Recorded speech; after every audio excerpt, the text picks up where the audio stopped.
Oh, Sunday. Oh, Monday. Oh, Tuesday. Oh, Wednesday. Ooh, Thursday. Hi everyone, welcome to Peaceful Living with Miranda. Thank you so much for jumping onto my channel today. I am so excited to be able to share with you some of the reasons why stress is bad. Why is stress bad? That is literally the keywords that I've looked up to be able to share on today or tonight, I should say. It's actually nighttime here, so I've got kids going to sleep. It's all good. Why is stress bad? So we're going to be jumping straight into that. Can't wait to do that, and let's get going. Okay. So why is stress bad for us?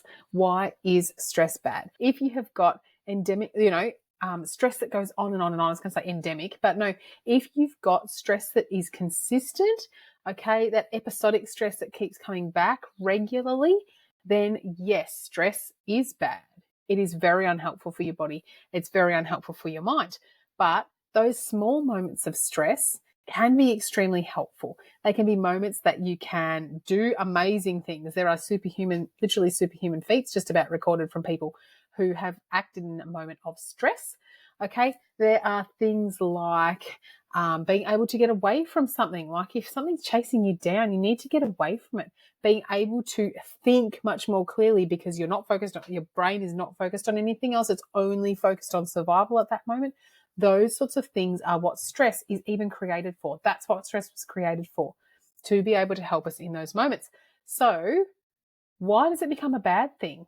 And that's what we're going to be talking about today. All right. So I'm going to be sharing about some different hormones, and I'm going to be sharing about why actually stress is really bad, can be really bad for you, especially over a longer period of time or regularly as really strong moments. Okay, so the first thing that happens in the stress response, or one of the first things that happens in the stress response. Now, I'm not a physio, I'm not a massive, body person, but this is what I know about stress as a stress coach and a life coach, okay, an emotions coach. This is the sort of stuff that is what I do all the time. So cortisol goes up. We've all heard of cortisol now. Most people have heard of it. Okay, cortisol basically helps your body get into that fight or flight, or fight, flight, fawn, or freeze moment. Okay, it helps your body. It starts suppressing things like digestion that you don't need when you're running away from a bear. Okay, it slows the reproductive cycle down that you don't need when you're running away from a bear. Okay, it slows those things down and jacks up your immune response so that you can start, trying to heal yourself from wounds that might be happening from the bear. Okay, right? It starts getting your body ready to heal itself and starts getting into that space that makes you more prepared to do that fight, flight, all those things, and be able to, just protect yourself basically, as well as get away, as well as heal, all those things that are needed, and suppresses the things that aren't needed. All right. So the other thing that everybody's heard of that goes up when it comes to those stressful moments is adrenaline.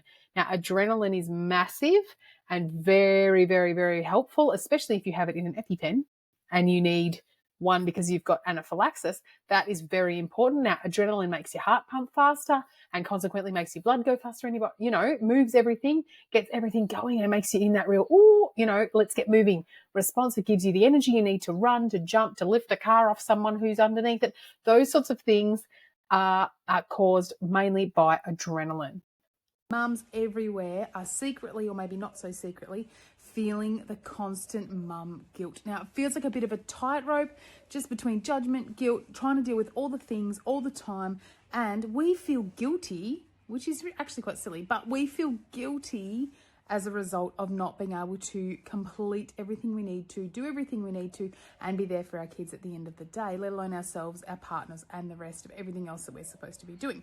So I decided to address this issue head on, and I've written an ebook. It's called Stop Mum Guilt: How to Stop Running/Ruining Your Mental Health with Mum Guilt, and all about how I stopped it as well. So if you want to find out more about that, it's an ebook. It's on Amazon. You can find the links around my channel here, wherever you look, okay? And if not, look in the description below because I always pop it in there. It's super, super, super affordable, and I'd love to hear what you think about it. So it's called Stop Mum Guilt, and it's written by me, Miranda Hodge, and I hope it helps you out. See you soon. Now, if you think about how the stress response actually works, in that it's what's the word? It's holding things down. Like, it's actually slowing down some of your body processes, some of those growth processes and digestion and all those sorts of things. This is when things like digestive issues can come in if you are consistently in that stress response. So if you are going through episodic stress, which is when something happens consistently, okay, where you have to like go back to work, a workplace, it's really, really, really damaging for your mental health or physical health, going back to those places, those sorts of things, that's episodic stress, and it's regular, and it's something that you need to, going back to those places is regular, and it can create and recreate that stress response again and again. And sometimes even the thought of going to that place again can create that stress response in your, or a version of it in your body. Okay, so this is the sort of stuff that can start to impact how your body functions. And it makes total sense when you listen to it like that. And you go, wow, you know what? If it's suppressing my digestion every time I'm stressed, if I'm in a constant state of fight or flight, then it's probably not surprising that I've got digestive issues.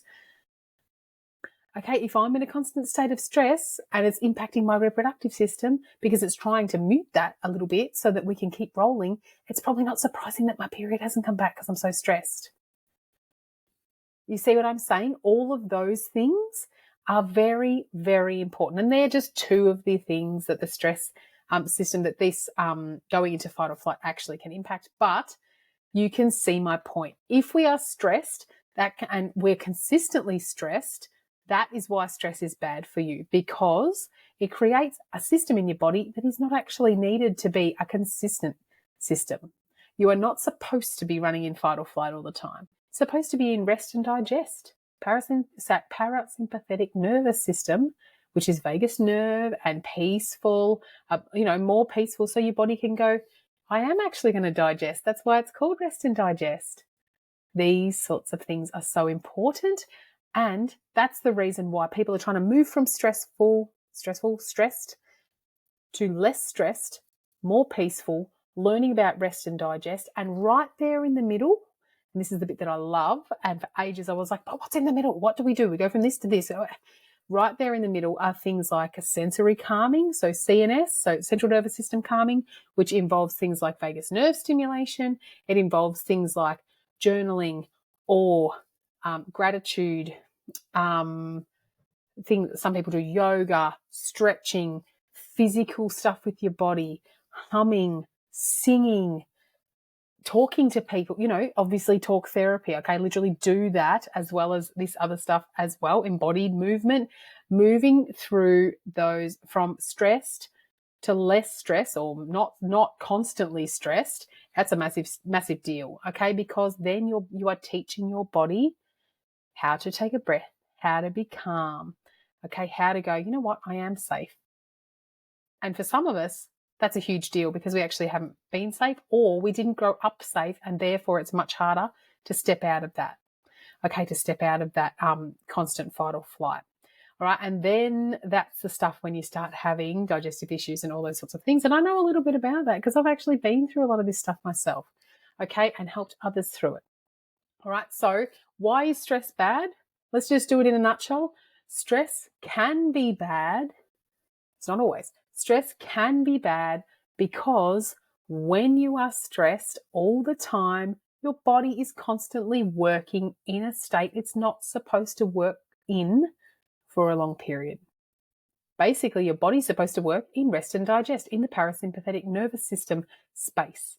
It's not supposed to be consistently in your sympathetic nervous system and being always ready to roll every 5 seconds. Okay, you're supposed to live in one and dip into the other, not live in this one and dip into this one. That is not the way of it. And that's when stress starts really being chronic and becoming a real problem in your life and in your body. Okay, and also in your relationships, and also in your parenting, and also in the way you interact with the world, and also in, trying to make money and trying to work and trying to do all these things. And that leads to burnout. That's what stress does. That is why stress is bad for you, because it's very, very, very clear then it goes from this to burnout. Okay. And when you're burnt out, you can't be the person you want to be. You don't have capacity to even have the relationships you want to have. You can't be the parent you want to be.